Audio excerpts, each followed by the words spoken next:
crayon, parler du crayon, c'est revenir à la maternelle pour moi, c'est-à-dire les dessins d'enfants. Enfant, j'adorais dessiner, j'ai adoré mes 3 années de maternelle, je faisais des dessins à n'en plus finir, et forcément je me suis fait offrir des boîtes de crayons de couleur, et voilà. Et les années ont passé, mais j'ai gardé mes boîtes de crayons de couleur. Et j'ai continué à dessiner avec des couleurs, contrairement à aujourd'hui.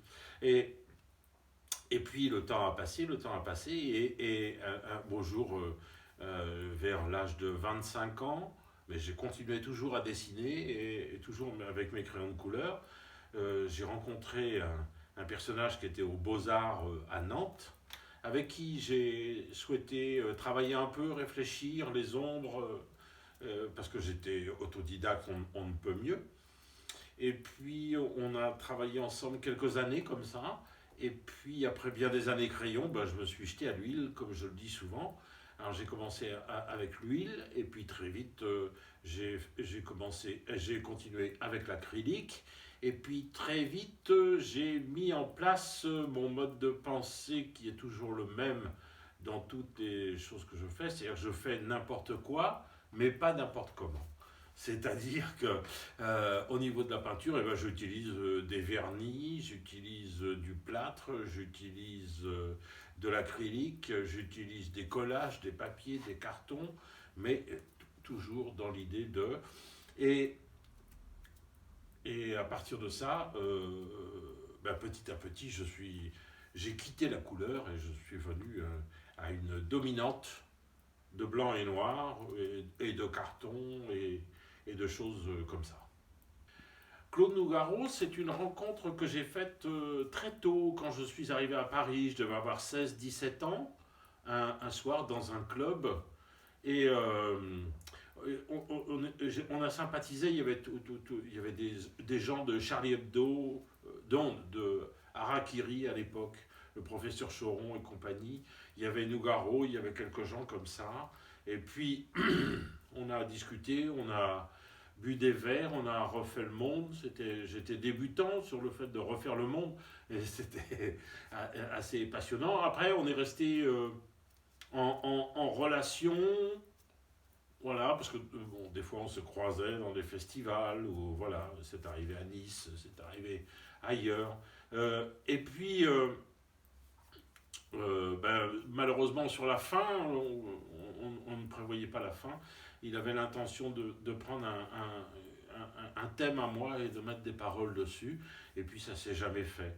Mais par contre, je lui avais demandé, au niveau de ma peinture, de préfacer le premier catalogue que j'ai réalisé aux éditions Fragments, et chose qu'il a faite, et très bien faite. Le concept de trilogie, ça remonte assez loin, où je me suis posé la question de euh, l'attraction.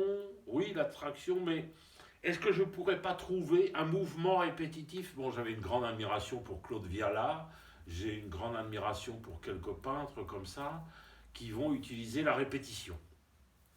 Le geste et la répétition. Alors le geste, moi, ça me convient, hein, par rapport à mon passé ou avec l'instrument, mais j'ai cherché dans cette direction, et puis avec le temps, comme ça, j'ai trouvé un espèce de cercle qui n'est pas fermé.